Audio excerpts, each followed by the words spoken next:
ભાવનગરમાં બોરતળાવના નાકે ખોદકામ દરમિયાન અકસ્માતે ગુજરાત ગેસની લાઇન તૂટી હતી। પાઇપલાઇન નાખવા માટે ખોદકામ થઈ રહ્યું હતું તે દરમિયાન ગુજરાત ગેસની લાઇન જેસીબી મશીન દ્વારા તૂટી હતી, જેને લઈ ગેસ લીકેજ થયો હતો।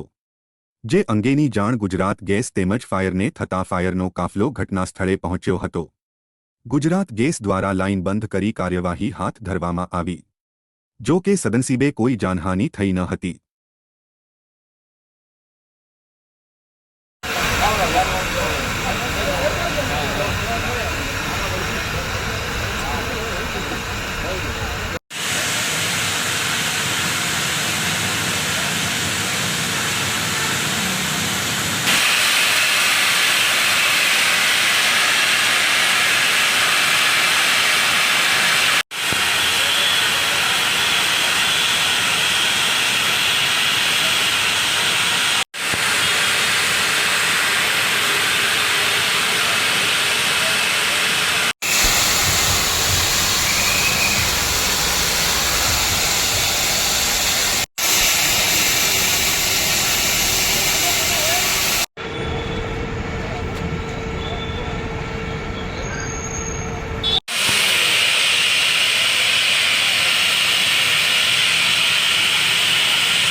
Yes,